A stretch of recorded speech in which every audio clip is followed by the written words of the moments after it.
what Thomas Massie, who in my opinion is the last truly honorable representative on Capitol Hill, is pointing out about this young man who has been given an incredible amount of money, influence. Yeah, it's something about these Nick guys, Fed Fuentes and Shirley are serious. Don't call me Shirley. They're serious feds.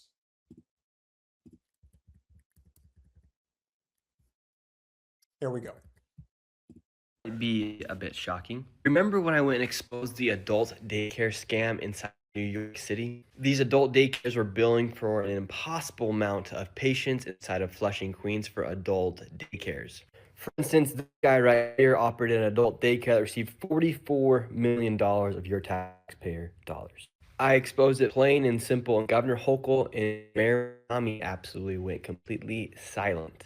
And it's super funny because when I exposed the daycare fraud in Minnesota, then New York City gave $4.5 billion to 2-year-olds. And I said, why are you doing that? They said, well, this initiative extends mainly to 2-year-olds, but intellectually you may be eligible. Governor Hochul started being with me, and I was like, well, I'm going to finish it.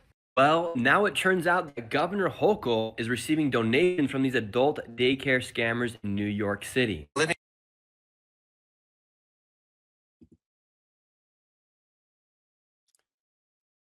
Do I think that some of this is possible? Yeah.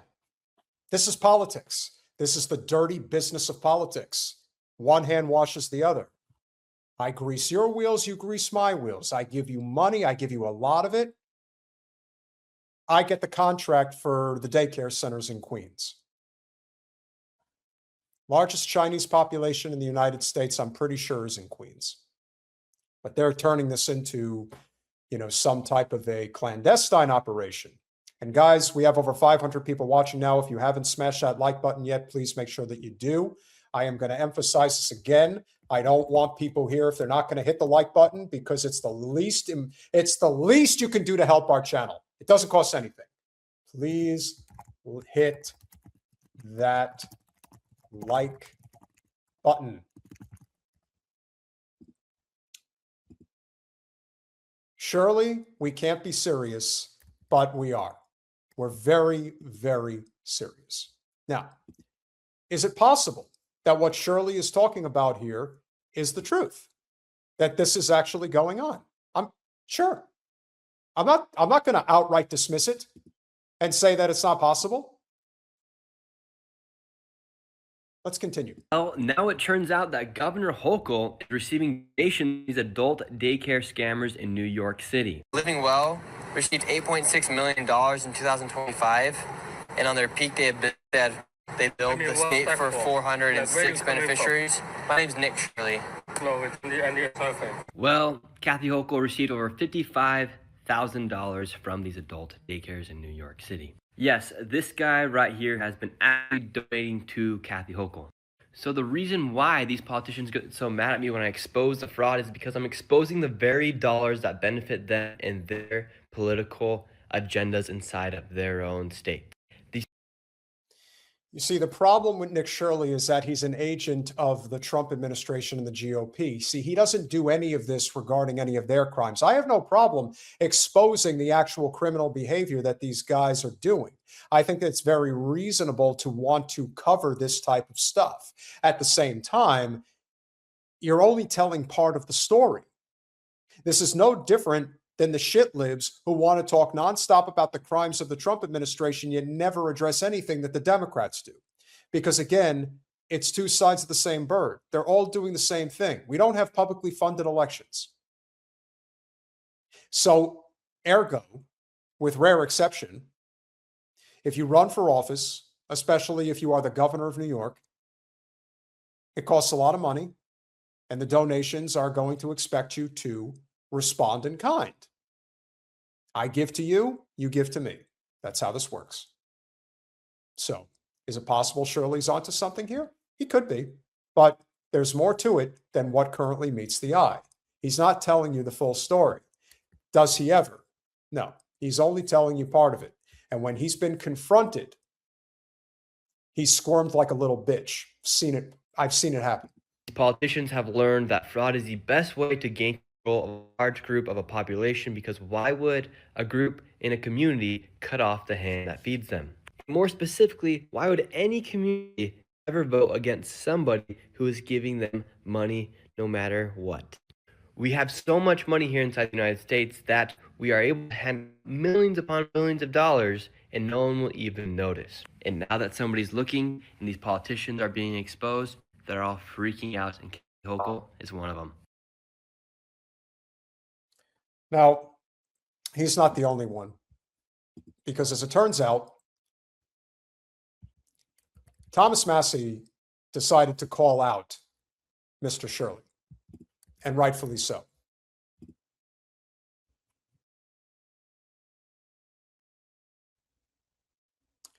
Hard to take Nick Shirley seriously until he starts calling out Johnson, Thune, and Trump for funding the daycare fraud in every omnibus and CR bill with no guardrails. And that's how you know that there's only one part of the story that's being told at all times. Do you think Shirley's ever going to mention this? You think Shirley's ever going to mention that you're being played for a goddamn fool if you think that these stories don't have a second component to it as to why this is being set up that way? It's a divide and conquer strategy. It always has been and it always will be. That's exactly why they're doing this. This is exactly why you get somebody like him that is being pumped up by Elon and everyone else within the MAGA sphere that think that this guy's the greatest thing since sliced bread.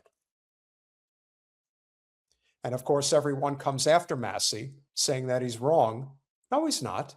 Massie is too real for politics. That's the problem.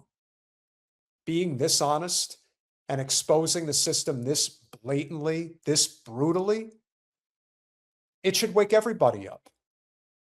The problem is that it's a very small section of the population that essentially lives online all day, every day, talking about politics. We do what we can with our channel to try to get the message out there to as many people that aren't the ones that are caught up in and the celebrity is not the right word. It's the gossip side of politics.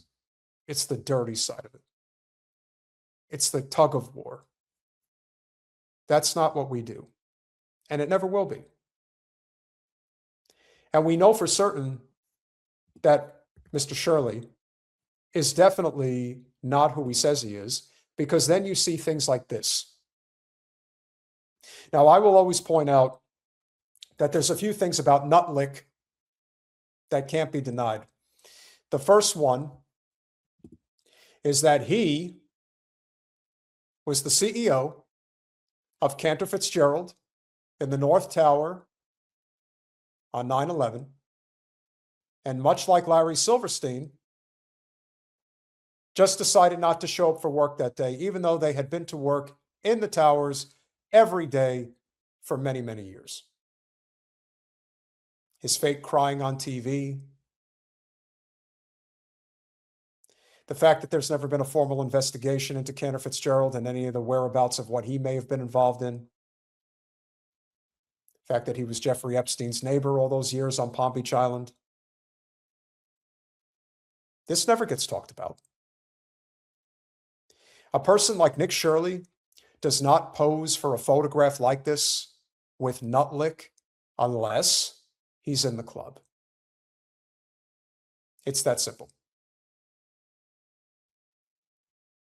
So when you wonder why only part of the story ever gets told, yes, are there certain businesses that are getting their wheels greased because perhaps that particular neighborhood provides a certain amount of necessary votes to keep certain elected officials in positions of power? Yes. One hand washes the other. And if they don't deliver the votes, the money goes away. That's how this works. This works at every level of politics. We saw how it worked at the city council level. You are now seeing how it works at the top of the state level in New York. Nick Shirley is not that impressive. He's just not. Give somebody the money who's good in front of a camera. It could all be a Nick Shirley. It can all be a Nick Fuentes. I could do it. But integrity is more important.